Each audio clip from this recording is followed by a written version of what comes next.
श्रीराम राम रामेति रमे रामे मनोरमे सहस्रनाम तत्तुल्यं रामनामवरानने।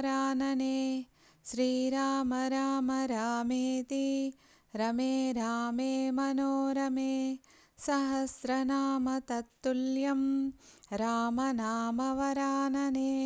श्रीराम राम रामेति रमे रामे मनोरमे सहस्रनाम तत्तुल्यं रामनामवरानने। శ్రీరామనామవరానన ఓం నమ ఇతి. హరే కృష్ణ. భక్తులందరికీ స్వాగతం. మనము నిన్నటి రోజున దశరథ మహారాజు కుమారులైనటువంటి రామ లక్ష్మణ భరత శత్రుఘ్నులకు జనక మహారాజు పుత్రికలైనటువంటి సీత మరియు ఊర్మిళ మరియు జనక మహారాజు యొక్క తమ్ముడు కుశధ్వజుని యొక్క కుమార్తెలైనటువంటి శృతకీర్తి మాండవిలను ఇచ్చి వివాహము జరపడం జరిగింది. ఆ విషయాలన్నీ కూడా మనము కూలంకషంగా తెలుసుకొనున్నాం. ఏ విధంగా పరశురాముడు రావడం, మళ్ళీ తను తపస్సు చేసుకోవడానికని వెళ్ళిపోవడం, ఆ తరువాత దశరథ మహారాజు తన పుత్రులను మరియు కోడళ్లను అందరినీ తీసుకొని సంతోషంగా అయోధ్య నగరాన్ని చేరడం, వీటి గురించి మనము చర్చించాము. ఆ విధంగా బాలకాండ అంతటితో అయిపోతుంది. కాబట్టి మనము బాలకాండలో ఏ విధంగా రాముడు సర్వగుణ సంపన్నుడు అయినప్పటికీ మళ్ళీ కొన్ని అస్త్రశస్త్రాలను పొందటము, ఇంకా చాలా విషయాలను, బ్రహ్మచర్యాశ్రమము తర్వాత గృహస్థాశ్రమ ధర్మాలను గురించి వివరంగా విశ్వామిత్ర మహర్షి నుంచి తెలుసుకోవడం జరిగింది. ఇప్పుడు మనము తెలుసుకోబోతున్నది రామాయణంలో రెండవ కాండ అయినటువంటి అయోధ్యాకాండ. ఈ కాండలకు పేర్లు అక్కడ జరిగేటువంటి సన్నివేశాలు, ఆ సంఘటనలు ఏ పరిస్థితుల్లో జరుగుతున్నాయో ఆ పరిస్థితులను బట్టి ఆ కాండలకు ఆ పేరు పెట్టడం జరిగింది వాల్మీకి మహర్షి. ఆ విధంగా అయోధ్యలో జరిగేటువంటి విశేషాలన్నింటిని గురించి ఈ కాండలో వివరిస్తున్నారు కాబట్టి దీనికి అయోధ్యాకాండ అని పేరు పెట్టడం జరిగింది. మరి అయోధ్యాకాండ తరువాత మరి రాముడు అయోధ్యలో ఉండడనమాట. ఎందుకు అంటే రాముడు రావడానికి, భూమి మీద అవతారం తీసుకోవడానికి ముఖ్యమైన కారణాలు రెండు అని మనము చెప్పుకొని ఉన్నాం. ఒకటి, నరుని యొక్క గొప్పతనాన్ని నిరూపించడం కోసం, అది కొంతవరకు శివధనుస్సును ఎత్తడము, రాక్షసులను చంపడము ద్వారా నిరూపించబడింది. ఇంకా రెండవదైనటువంటి రావణ సంహారం. మరి రాముడు అయోధ్య నగరంలోనే ఉండి అక్కడే రాజ్యపాలన చేస్తూ ఉంటే రావణ సంహారం ఎలా జరుగుతుంది? కాబట్టి అక్కడ అయోధ్య నుంచి ఆయన బయటికి రావడానికి ఒక బలమైన కారణం అనేది ఉండాలి. కాబట్టి ఆ కారణాన్ని సృష్టించే విధంగా ఇక్కడ కథ నడుస్తూ ఉందన్నమాట. సంఘటనలు అనేవి నడుస్తూ ఉన్నాయి. కాబట్టి ఇక్కడ నుంచి మొదలయ్యేటువంటి కథను ఊర్జిత కథ అని అంటారు. అంటే ఊర్జితం అంటే ఉత్కంఠ. ప్రతి సన్నివేశంలో మనకు చాలా సందేహాలు వస్తూ ఉంటాయన్నమాట. ఎందుకు ఈ విధంగా జరిగింది, ఇలా అయితే ఏమవుతుంది అని మనం ఆలోచించే విధంగా వస్తూ ఉంటాయన్నమాట. ఉదాహరణకు ఇప్పుడు కేకేయ రాజ కుమారుడైనటువంటి యుధాజిత్తు తన మేనల్లుడైనటువంటి భరతుణ్ణి కేకేయ రాజ్యానికి తీసుకెళ్తాడనమాట పెళ్ళి తర్వాత. మరి ఎందుకు అలా తీసుకెళ్లారు? భరతుడు వెళ్తూ ఉంటే శత్రుఘ్నుడు కూడా తోడు వెళ్తాడు. మరి వాళ్ళెందుకు అలా వెళ్ళారు? రామలక్ష్మణులను కూడా తీసుకెళ్ళొచ్చును కదా. అంతేకాకుండా దశరథ మహారాజు హడావిడిగా ఎందుకు రాజ్యాభిషేకం చేయాల్సి వస్తుంది, అలా ఎందుకు హడావిడిగా నిర్ణయం తీసుకోవాల్సి వచ్చింది, ఇలాంటి సంఘటనలన్నీ మనకు చాలా ఉత్కంఠను కలిగిస్తూ ఉంటాయన్నమాట. ఇలా జరుగుతుందా, అలా జరుగుతుందా అని. కాబట్టి దీనికి ఊర్జిత కథ అని పేరు వచ్చిందనమాట. మరి ఈ అయోధ్యాకాండలో గృహస్థాశ్రమంలో ఒక యజమాని, ఒక గృహస్థుడు ఎలా ప్రవర్తించాలి అని రాముడు చక్కగా ఆచరించి చూపిస్తారు. కాబట్టి మామూలుగా అయితే మనకు ధర్మం చెప్పడానికి వేదాలు ఉన్నాయి. కానీ వేదాలను మనం అధ్యయనం చేయలేం కాబట్టి మనకు ఆచరించి చూపించడానికే ఇక్కడ రామావతారం జరిగిందని మనము చాలాసార్లు చెప్పుకున్నాం.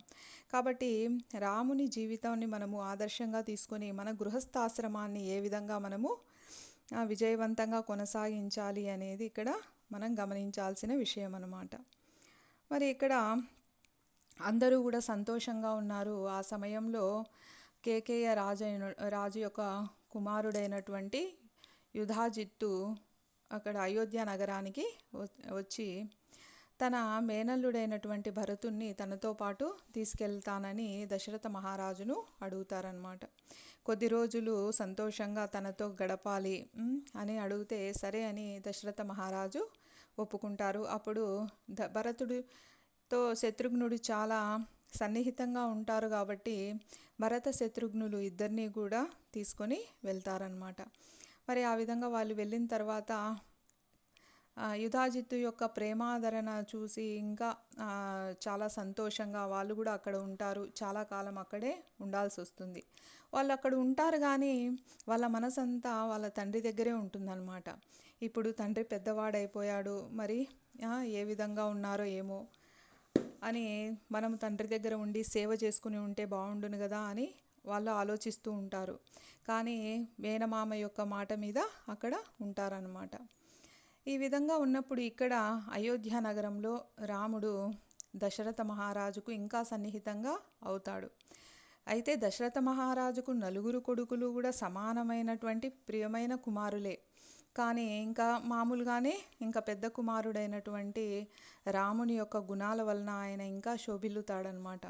అక్కడ ఉన్నటువంటి పురప్రజలందరూ కూడా ఆయన యొక్క గుణాలకు వాళ్ళు ఎంతో ఆనందపడుతూ ఉంటారు. కాబట్టి దుష్టుడైనటువంటి రావణుని వధించే నిమిత్తం ఈ లోకంలో అవతరించినటువంటి సాక్షాత్తు మహావిష్ణువే రాముడు. కాబట్టి ఆయనకు అన్ని సకల సద్గుణాలు కూడా ఉంటాయి. ఆ గుణాల గురించి మనము చాలాసార్లు చర్చించుకుని ఉన్నాం. మరి మళ్ళీ ఒకసారి ఎందుకు మనం చర్చించుకుంటున్నాము అంటే, మరి వివాహమైన తరువాత ఆయన గుణాలు ఏమన్నా మార్పు చెందినాయా? కొందరు పెళ్ళికి ముందు ఒక రకంగా, తర్వాత ఒక రకంగా, కొందరు డబ్బు లేనప్పుడు ఒక రకంగా, డబ్బు వచ్చిన తర్వాత ఒక రకంగా ప్రవర్తిస్తూ ఉంటారు కదా. మరి అలాంటి మార్పులు ఏమీ లేవు. ఆయన వీర్యవాన్, ఆయనలో ఎలాంటి మార్పు ఉండదు అని మనం చెప్పుకొని ఉన్నాం అన్నమాట. ఆయన సద్గుణాలను చూసి బయట వాళ్ళే, దుర్గుణాలతో ఉండే వాళ్ళే సద్గుణులుగా మారుతారు కానీ ఆయనలో ఎలాంటి మార్పు లేదు. అవే సద్గుణాలతో ఆయన అలరారుతున్నారు. మరి ఏంటి ఆ సద్గుణాలు అని మళ్ళీ మనం ఒకసారి పరిశీలిద్దాం. ఇక్కడ రాముని సుందరమైన శరీరాకృతి ఆయన చూచే వాళ్ళ కన్నులందరికీ అత్యంత తృప్తిని కలిగిస్తూ ఉన్నాడనమాట. ఎంతో ధైర్య సాహసాలతో ఒక క్షత్రియ వీరునిగా యుద్ధం చేయాల్సి వచ్చినప్పుడు యుద్ధాలు చేస్తూ ఉన్నారు. ఆత్మ నిగ్రహాన్ని కలిగి ఉన్నారు. అంతేకాకుండా ఆయన ఆత్మతృప్తి కలిగిన వాడే ఉన్నాడు. ఆత్మతృప్తి కలిగిన వాళ్ళు ఎలా ఉంటారు? చాలా ప్రశాంతాత్మతో ఉంటారన్నమాట.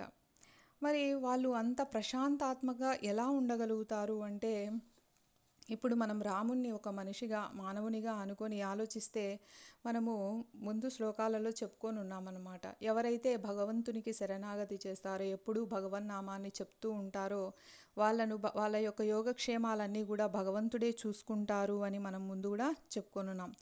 ఆ విధంగా ప్రవర్తిస్తూ ఉంటాడు కాబట్టి ఎప్పుడూ ఆత్మతృప్తి కలిగి ఉంటాడు. దీన్ని మనం ఇంకా బాగా అర్థం చేసుకోవడం కోసం నేను మీకు ఒక చిన్న కథ చెప్తాను. ఒకసారి ఒక ఊరిలో ఒక జమీందారు ఉంటారు. ఆయన మంచి మేలుజాతి గుర్రాలను కొంటాడనమాట. కొంటే వాటిని చూడ్డానికి అక్కడున్న వాళ్ళందరూ, చుట్టుపక్కల ఉన్న వాళ్ళు వస్తారు. వచ్చి, ఆహా, జమీందార్ గారు ఎంత గొప్ప అశ్వాలను కొన్నారండి, ఇవి చాలా అందంగా ఉన్నాయి అని అంటారు. మీరు చాలా గొప్పవాళ్ళు, చాలా బాగా ఉన్నాయి గుర్రాలు అని చెప్తే ఆయన ఏం పొంగిపోడనమాట. ఆయన చెప్తాడు, నాదేముందండి, అంతా భగవదేచ్ఛ అని అంటారు. తర్వాత సాయంత్రానికి అవి గుర్రాలు మేత మేస్తూ అవి తప్పిపోయి ఎక్కడికో వెళ్ళిపోతాయన్నమాట.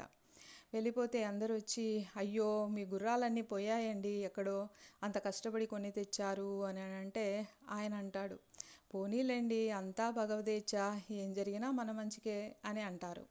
ఆయన ఏం బాధపడ్డు, ముందు చాలా గర్వపడడు, ఇప్పుడు బాధపడడు. మళ్ళీ మరుసటి రోజు ఉదయానికి ఎవరో ఇవి జమీందారు గారి గుర్రాలని తెలుసుకొని తీసుకొని వచ్చి అప్పగిస్తారు, ఇవి తప్పిపోయినాయి దారి అని. అప్పుడు మళ్ళీ అందరూ వచ్చి, మీరు చాలా అదృష్టవంతులండి, ఇంత ఖరీదైన గుర్రాలు మళ్ళీ మీ దగ్గరకు చేరుకున్నాయి, ఎవరు దొంగిలించలేదు అని అంటారు. అప్పుడు ఆయన అదే మాటే అన్నమాట, అదంతా భగవదేచ్ఛేనండి అని అంటారు. తర్వాత ఆ జమీందారు యొక్క కొడుకు గుర్రం స్వారీ చేయాలని కుతూహలంతో గుర్రం పైకెక్కి స్వారీ చేస్తాడు.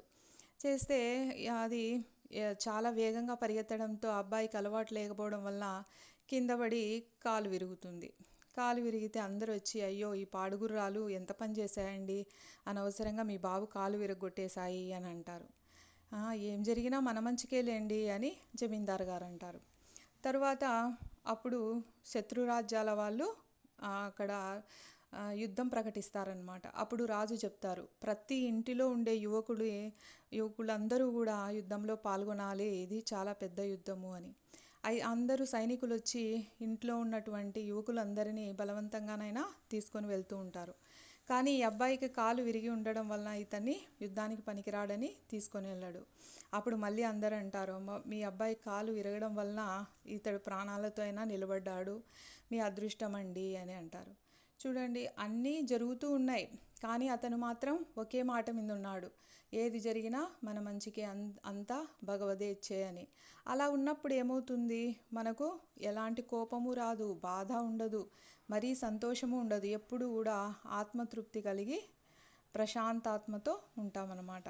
ఈ విధంగా ప్రతి సందర్భంలో కూడా మనము కష్టాలు వచ్చినాయని బాధపడిపోవడం, ఏడ్చడం, పక్కన వాళ్ళతో గొడవలు పెట్టుకోవడం, ఇవన్నీ చేయకూడదు. ఇది ఏది జరిగినా మన మంచికే అని అనుకొని ప్రశాంతంగా ఉండడానికి ప్రయత్నం చేయాలి. అంతేకాకుండా రాముడు ద్వేషమే ఎరగడనమాట, ఎవరిని ద్వేషించడు. ఎందుకంటే ఆయనకు తెలుసు ఎవరిని అంటే ఎవరి శక్తి సామర్థ్యాలను బట్టి వాళ్ళు పనులు చేస్తూ ఉంటారు. కొందరు అజ్ఞానంతో కొన్ని పనులు చేస్తారు, అందుకని ఏదో వాళ్ళు పొరపాటు చేశారు, వాళ్ళ అజ్ఞానం వల్ల అలా జరిగిపోయిందిలే అని అనుకుంటాడు. కాబట్టి ఆయనకి ఎవరి మీద కోపం రాదనమాట. ఆయన ఏం చేసినా పనులు చాలా మృదుత్వంగా ఉంటాయి, మాటలు కూడా చాలా మృదువుగా మాట్లాడేవాడు అనమాట.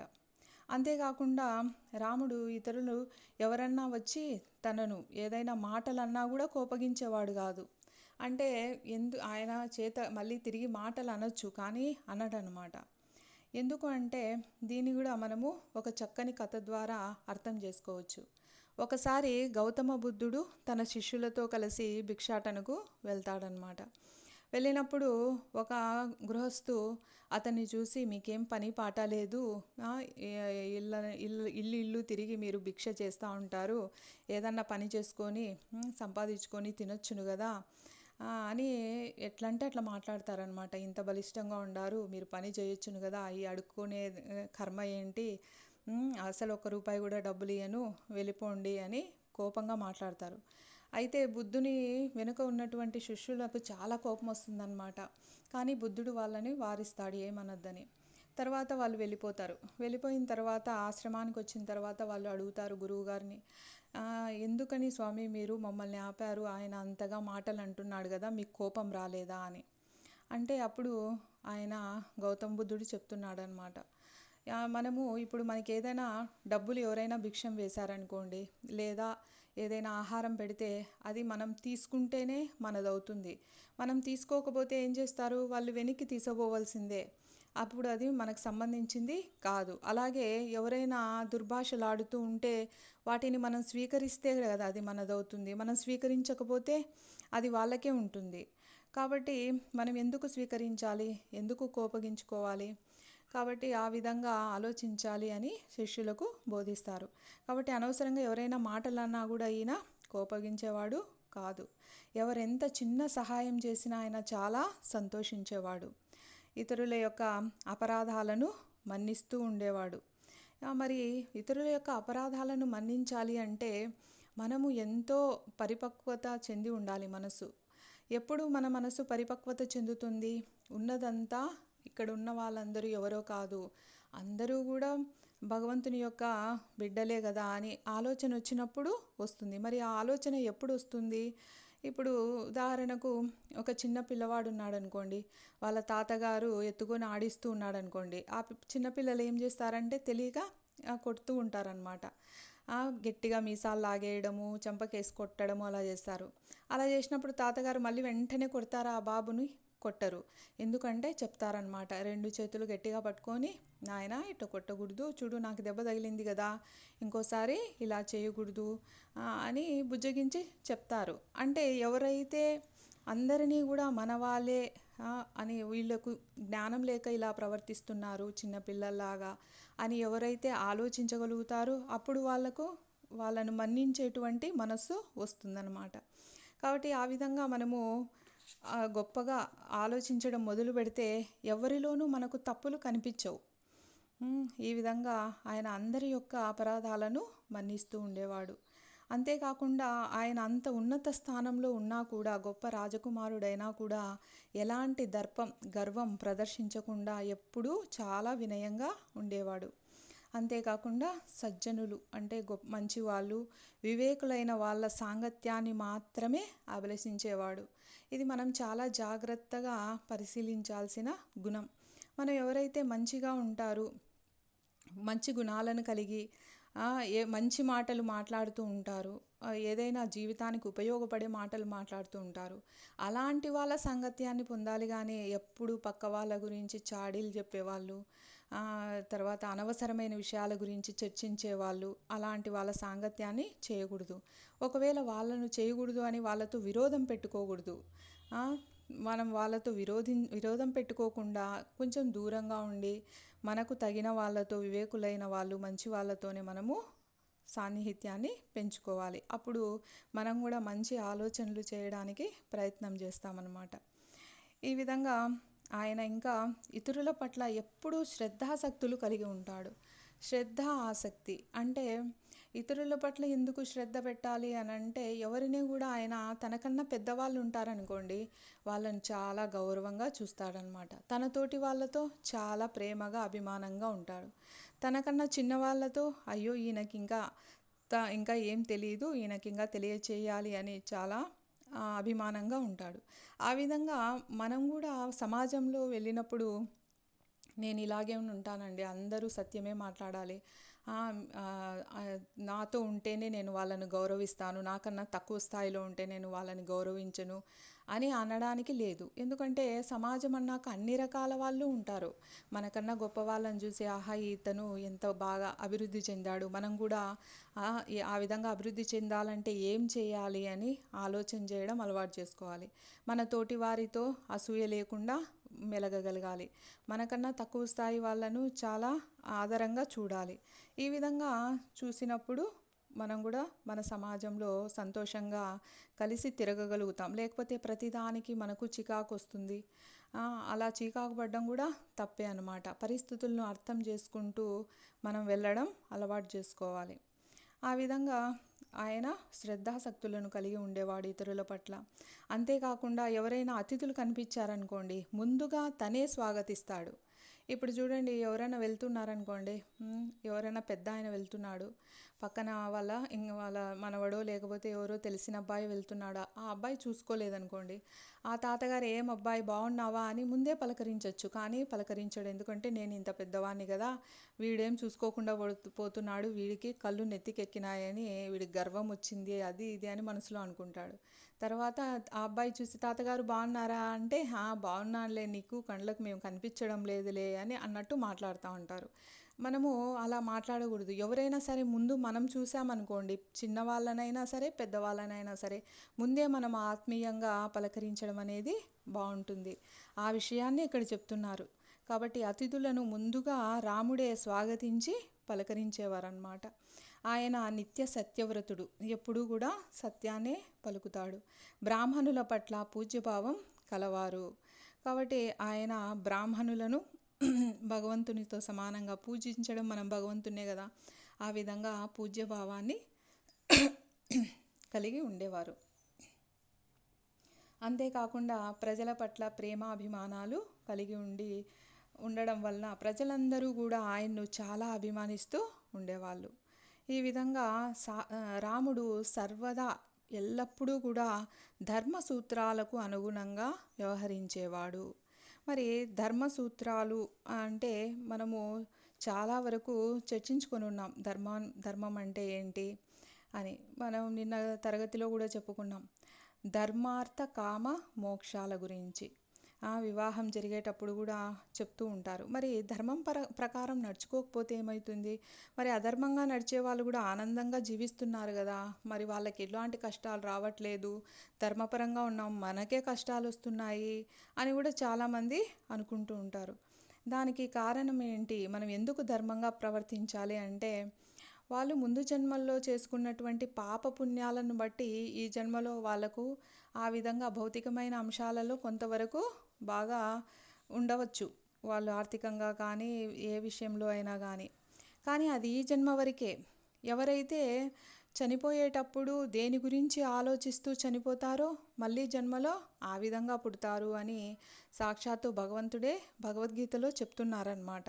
ఇప్పుడు చూడండి, వివాహం చేసుకున్న తర్వాత ధర్మబద్ధంగా అర్థాన్ని కామాన్ని ఉపయోగించాలి అని చెప్తున్నారు. అంటే అర్థము అంటే ధనము, కామము అంటే కోరికలు, ఏదైనా సరే కోరికలు. మనము కొడుకులు పుట్టాలి, వాళ్ళకు ఉద్యోగాలు రావాలి, కూతుర్లు వాళ్ళకు వివాహాలు, మనవళ్ళు మనవరాళ్ళు, ఇంకా ఇలా కోరికలకు అంతే ఉండదన్నమాట. అందరూ ఇదైపోతే ఇంకొక కోరిక, అలా కోరికలు పెరుగుతూనే ఉంటాయి. మరి అలా కోరికల గురించి ఆలోచిస్తూ ఉంటే ఏమవుతుంది? ఎవరైనా ఒక వ్యక్తి ఉన్నాడనుకోండి, ఇంకా ఒకే విషయాన్ని గురించి ఆలోచిస్తూ ఉన్నాడు. మనం దీని గురించి ఇంతకుముందు చెప్పుకున్నాం అన్నమాట. ఒక రాజు వానప్రస్థాశ్రమానికి వెళ్ళి జింక పిల్లను కాపాడి దాని గురించి ఆలోచిస్తూ ఏమైంది, మళ్ళీ జింకగా పుట్టాడు కదా. అలాగా మనము కొందరు కుక్కను పెంచుతూ ఉంటారు, ఇంకా దాని మీదే ప్రాణం పెట్టుకుంటారు. పొరపాటున దాని గురించి ఆలోచిస్తూ చనిపోయినారనుకోండి, మళ్ళీ జన్మలో వాళ్ళు మళ్ళీ ఆ జన్మ తీసుకోవాల్సి వస్తుంది, కుక్క జన్మని. కాబట్టి ఒకవేళ ధనం అని ఇంకా ఆస్తి మీదనే ఆస్తి కోసమే పాకులాడుతూ దీన్ని ఎలా రక్షించాలి, ఇంకా ఎన్ని రెట్లు చేయాలి అని ఆలోచిస్తూ చనిపోయామనుకోండి, అవి విష పురుగులుగా పుడతారనమాట. ఏ పాముగానో ఏ తేలుగానో ఆ విధంగా పుట్టడం జరుగుతుంది. కాబట్టి మనము ఎంతసేపు ఈ జన్మలో అనుభవించేటువంటి విషయాల గురించే ఆలోచిస్తూ ఉంటే మళ్ళీ వచ్చే జన్మ గురించి మనము ఫెయిల్ అయిపోతామన్నమాట. అప్పుడు ఇంకా తక్కువ స్థాయిలో మనము పుట్టాల్సి వస్తుంది. కాబట్టి ఈ అర్థం అనేది ధర్మబద్ధంగా ఉపయోగించడం అంటే మన కుటుంబ అవసరాలకు ఉపయోగించడం, తరువాత వీలైనంత వరకు భగవంతుని సేవలో ఉపయోగించడం మనము నేర్చుకోవాలి. ఈ కోరికలను కూడా అంతే అన్నమాట. మనము ఒకరికి కోరికలు అనుకోండి, చాలా బాగా పాడాలి, ఎలాంటి పిచ్చి పిచ్చి పాటలు పాడడం కాదు, భగవంతుని పాటలు పాడడం. డ్యాన్స్ అంటే ఇష్టము, అప్పుడు అసభ్యకరమైన డ్యాన్సులు వేయడం కాదు, భగవంతునికి సంబంధించిన డ్యాన్సులు వేయడం. కొందరికి కథలు రాయడం ఇష్టము, కొందరు కథలు మామూలుగా మనం చూస్తూ ఉంటాం, అన్నీ కల్పితాలే. అలాంటి కల్పితమైన కథలు చదవడం వల్ల యువకులు కూడా పాడైపోతారనమాట. భగవంతుని కథలు రాయడము, అలా అన్నీ భగవత్ సంబంధంగా మన కోరికలన్నీ మార్చుకున్నామనుకోండి, మనకి ఏదైనా చెయ్యాలి అని ఉన్నప్పుడు, ఏదైనా తినాలని ఉందనుకోండి, అది కూడా భగవత్ సంబంధమైనటువంటిది, భగవంతునికి నివేదన చేసి ఆ ప్రసాదం తినడం. అలా ప్రతి కోరికను కూడా మనము భగవత్పరం చేశామనుకోండి, మనకు చివరి దశలో కూడా భగవంతుడే గుర్తుకొస్తాడు. మనం అనుకుంటాం, ఇంత కష్టపడాలనా, జీవితం అంతా హాయిగా మన ఇష్టం వచ్చినట్టు సినిమాలు సీరియళ్ళు చూడడము, క్లబ్బులకి వెళ్ళడము అన్నీ చేసేసి చనిపోయేటప్పుడు ఒక్కటి దేవుడా అని అనుకుంటే సరిపోతుంది కదా. చనిపోయేటప్పుడు భగవంతుని గుర్తు చేసుకుంటాం కాబట్టి ఇంకా మళ్ళీ జన్మలో బాగా పుడతామని. కానీ అది చాలా పొరపాటు. మనం జీవితంలో ఏది సాధన చేస్తామో మన మరణ సమయంలో అదే గుర్తుకొస్తుంది. కాబట్టి మనము ఆ సమయం కోసం ఇప్పటి నుంచి సిద్ధపడాలన్నమాట. ఆ విధంగా చూడండి, ఇక్కడ దశరథ మహారాజు కూడా ఏమంటున్నారు, నేను 60,000 సంవత్సరముల పాటు పాలించాను, ఇక ఇప్పుడు వృద్ధుడైపోయాను నేను, నాకు సత్తువ లేదు, కాబట్టి దేహ పతనానంతరం ఊర్ధ్వగతికి అని అంటున్నారు. అంటే నా శరీరం పడిపోయిన తర్వాత ఊర్ధ్వగతికి, ఉన్నతమైన లోకాలకు వెళ్ళడానికి లేదా ఉన్నత జన్మ తీసుకోవడానికి నేను సిద్ధం చేసుకోవాలి అని అంటున్నారు. చూడండి అంత గొప్ప చక్రవర్తి. మరి ఆయన ఎన్ని రోజులు రాజుగా ఉన్నా కూడా అడ్డగించే వాళ్ళెవరూ లేరు. నాన్న నేను రాజ్యం చేస్తానని రాముడు నోరు తెరిచి ఏమీ అడగడు. కాబట్టి అయినా కూడా ఆయన ఏమంటున్నాడు, ఇంకా వానప్రస్థాశ్రమం తీసుకోవాలి, ఈ రాజభోగాలన్నీ వదిలేయాలి, నేను నెక్స్ట్ జన్మ కోసం లేదా ఉన్నత గతి కోసం నేను నా యొక్క ప్రయత్నాలు మొదలు పెట్టాలి అని అంటున్నారనమాట. కాబట్టి మనమందరము కూడా ఎంతసేపు ఈ లోకంలో మన జీవితం గురించి మాత్రమే ఆలోచించడం కాదు, కొంతవరకు మనం ఆలోచించడం కరెక్టే, కానీ ఇంకా దాని మీదే మన జీవితం అంతా వృధా చేసుకోకూడదనమాట. నెక్స్ట్ జన్మ కోసం మనము ఏం చేయగలుగుతున్నాం అనేది మనము ఆలోచించాలి. మరి మనం ఏం చేస్తే పక్క వాళ్ళకు నచ్చుతుంది అది చేయడము అని కాదు, మనము ధర్మ ప్రకారం మనం చేయాలి. పక్కన వాళ్ళకి నచ్చినా నచ్చకపోయినా కొందరికి చెడు మార్గంలో వెళ్తే నచ్చుతుంది, అలా అని మనం వెళ్ళలేం కదా. కాబట్టి మనం ధర్మం ప్రకారం ప్రవర్తించడానికి ప్రయత్నం చేయాలి. కాబట్టి చాలామంది రిటైర్ అయిపోతున్నా కూడా ఏం చేస్తారు, వాళ్ళు మళ్ళీ పార్ట్ టైం జాబులు చేస్తారు, మళ్ళీ ఏవేవో డబ్బు సంపాదించడానికి చేస్తారు. అలా చేయడం వల్ల ఏం జరుగుతుంది, వాళ్ళు నెక్స్ట్ జన్మ కోసం ఏం చేయలేరన్నమాట. మనం ఈ విషయాన్ని చాలా జాగ్రత్తగా తెలుసుకొని మిగిలిన కాలాన్ని మనము ధర్మబద్ధంగా గడపడానికి, భగవన్ నామస్మరణ తీసుకోవడానికి సిద్ధపడితే చాలా బాగుంటుంది. మరి కలియుగంలో మన యుగధర్మం ఏంటి అంటే భగవంతుని యొక్క నామ సంకీర్తనే. కేవలం మనము మన ఇష్టదైవాన్ని ప్రార్థించడం, ఆయన యొక్క నామాన్ని వీలైనన్ని ఎక్కువసార్లు మనం జపిస్తూ ఉండడం, ఇదే కలియుగం యొక్క ధర్మం. దీని గురించి మళ్ళా మనము సందర్భాన్ని బట్టి ఇంకా వివరంగా చర్చించుకుందాం. కాబట్టి ఈ విధంగా దశరథ మహారాజు చెప్తున్నాడనమాట. ఇంత గొప్పవాడైనటువంటి రాముణ్ణి ఇంకా మనసులో అనుకుంటున్నాడు, ఇంకా నేను రాముణ్ణి రాజును చేయాలి అని అనుకుంటూ ఉంటే ఆయనకు కొన్ని దుశ్శకునాలు కనిపిస్తూ ఉంటాయన్నమాట. కాబట్టి వీలైనంత త్వరగా మనం రాముణ్ణి వారసునిగా ప్రకటించాలి అని చాలా ఆతృత పడుతూ ఉంటాడు ఆయన. అందుకుగాను ఆయన ఏం చేస్తాడంటే తన మంత్రులను, తర్వాత పురప్రముఖులను, సామంతులను అందరినీ పిలిచి ఒక సమావేశం ఏర్పాటు చేస్తారు. అయితే ఆ సమావేశానికి జనక మహారాజు అశ్వపతి అంటే కేకేయి రాజు, తర్వాత జనక మహారాజు వీళ్ళను పిలవకుండా మిగతా వాళ్ళని పిలుస్తాడనమాట. మరి ఎవరైనా ప్రశ్నిస్తారు కదా, మరి ఎందుకు, ముఖ్యంగా జనక మహారాజు తన వియ్యంకుడు కదా, మరి పిలవాలి కదా అని. కానీ ఆయన ఏమంటున్నాడు, వాళ్ళను పిలుచుకొని రావడానికి చాలా సమయం పడుతుంది, చాలా దూరంగా ఉన్నారు కదా, అంత సమయం లేదు, తొందరగా నేను రాముణ్ణి రాజుగా ప్రకటించాలి, రాజ్యాభిషేకం చేసేయాలి అని, పట్టాభిషేకం చేసేయాలి అని ఆయన చాలా ఆత్రంగా ఉన్నారనమాట.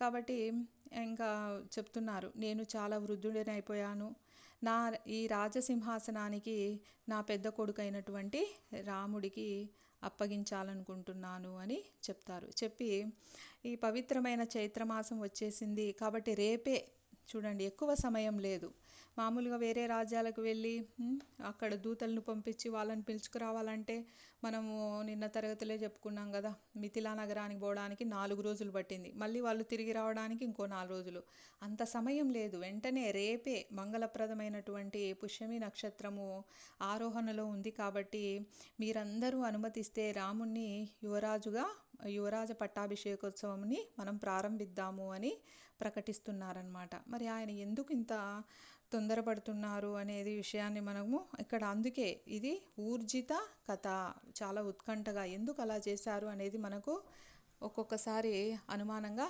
అనిపిస్తుంది. తర్వాత సమావేశమైనటువంటి మంత్రులు, రాజులు, పౌరులు అందరూ కూడా దశరథుని ప్రతిపాదనను ముక్త కంఠంతో ప్రశంసిస్తారనమాట. అందరూ కూడా చాలా చక్కని మాట చెప్పారు, రాముడిని మనము మహారాజుగా నియమిద్దాము అని వారంతా ఒప్పుకుంటారు.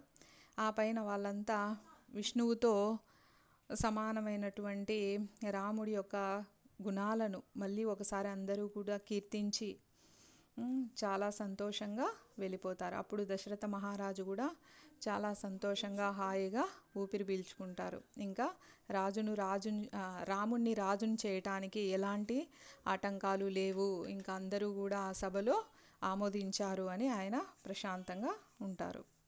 కాబట్టి అందరూ కూడా వెళ్ళిపోయిన తర్వాత ఆయన పట్టాభిషేక మహోత్సవాలకు ఏర్పాట్లు వెంటనే ప్రారంభించమని వశిష్ఠమునికి ప్రార్థిస్తారు. అప్పుడు వశిష్ఠముని ఆయన రాజపురోహితుడు ప్రధానమంత్రి అయినటువంటి సుమంత్రుణ్ణి పిలిచి ఈ ఉత్సవాలను మరుసటి రోజు ఉదయమే ప్రారంభించండి అని, దానికి తగినట్లుగా అయోధ్య నగరాన్నంతా చాలా శోభాయమానంగా మీరు అలంకరించండి, ఇంకా కావలసిన ఏర్పాట్లన్నీ చేయండి. ఎందుకంటే పట్టాభిషేకం అంటే చాలామంది ప్రజలు వస్తారు కదా, మరి వాళ్లకు ఉండడానికి వసతి, ఆహార సదుపాయాలు మొత్తం అన్నీ చూసుకోండి అని ఆదేశిస్తారనమాట. ఆ తర్వాత దశరథ మహారాజు తన కుమారుడైనటువంటి రాముడిని రాజసభకు పిలిపిస్తారు. అప్పుడు రాముడు సభాగృహంలోకి వచ్చి చేతులు జోడించి తండ్రి వద్ద నిలబడతారనమాట. ఆయనకు పాదములకు సాష్టాంగ ప్రణామాలు చేసి నిలబడుకుంటారు. అప్పుడు దశరథ మహారాజు తన కుమారుణ్ణి పైకి లేవనెత్తి గాఢంగా కౌగిలించుకున్న మీదట ఆయన రామునితో ఇలా చెప్తున్నారు: ప్రియమైన రామ, నేను వృద్ధాప్యంతో అలసిపోయాను. నేను ఇంకా విశ్రాంతి తీసుకోవాల్సిన సమయం వచ్చిందని అనుకుంటున్నాను. కాబట్టి అన్ని రకాలైనటువంటి రాజభోగాలను తనివితీరా నేను అనుభవించాను. ఎన్నో అసంఖ్యాకమైన యజ్ఞయాగాలను చేశాను. అపారమైన ధనరాశులను బ్రాహ్మణులకు దానమిచ్చాను. కాబట్టి రామ, నువ్వు నా పెద్ద కుమారుడివి, నాకు చాలా ప్రియమైన వాడివి. అంతేకాకుండా నేనొక్కడినే కాదు, మంత్రులు, పురజనులు అందరూ కూడా నిన్ను చాలా ప్రేమిస్తున్నారు. కాబట్టి నిన్ను ఈ రాజ్యానికి రాజుగా, ఈ సింహాసనానికి వారసునిగా నేను ప్రకటించడానికి ఏర్పాటు చేశాను నాయనా అని చెప్తారనమాట.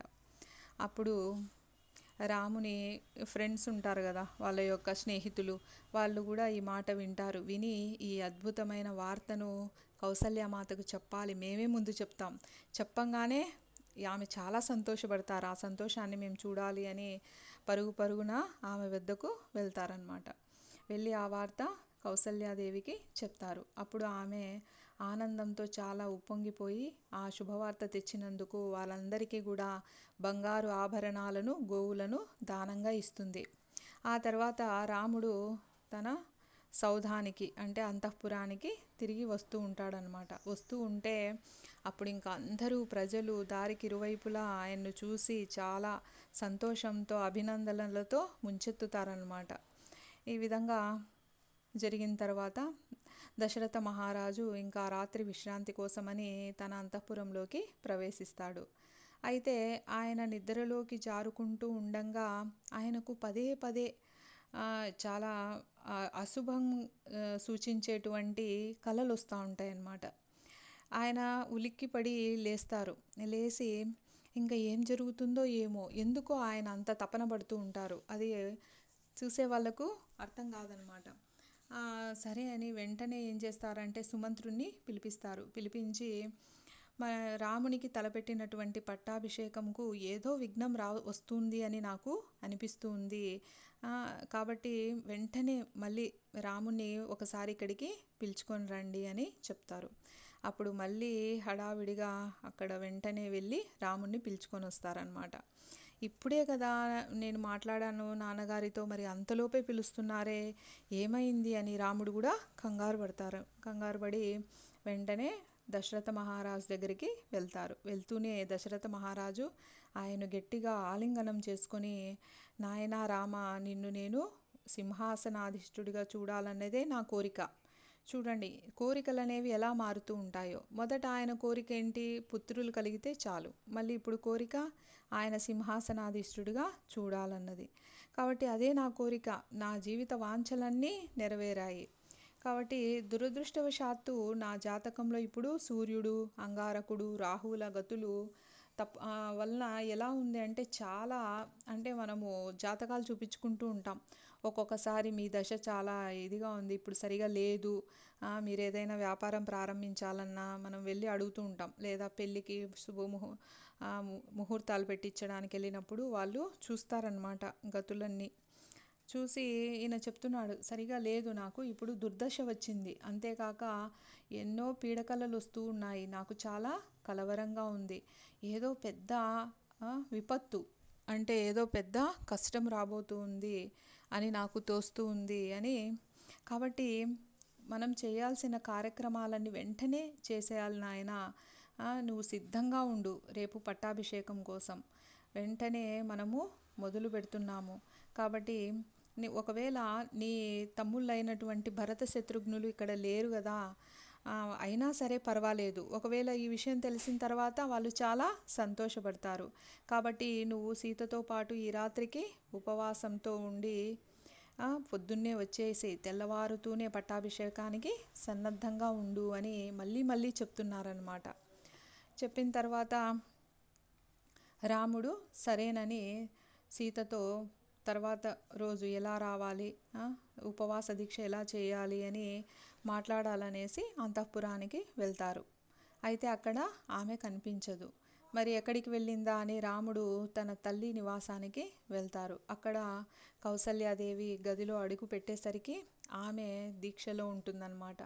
అర్ధనిమీలిత నేత్రాలుతో తర్వాత శ్వాసను బంధించి ఆమె రామునికి సకల శుభ సంపదలు చేకూరాలని కులదైవమైనటువంటి శ్రీమన్నారాయణుని మౌనంగా ప్రార్థిస్తూ దర్శనమిస్తుంది. మరి ఆమెకి కావలసినవి సమకూర్చడం కోసం అక్కడ లక్ష్మణుడు, సుమిత్ర వాళ్ళు కూడా అక్కడే ఉంటారన్నమాట. తర్వాత కౌసల్యాదేవి యొక్క ప్రార్థన అయిపోయిన తర్వాత రాముడు, అమ్మ తండ్రి గారు నన్ను తమ రాజసింహాసనానికి వారసునిగా ప్రకటించాలని కోరుకుంటున్నారు అని చెప్తారు.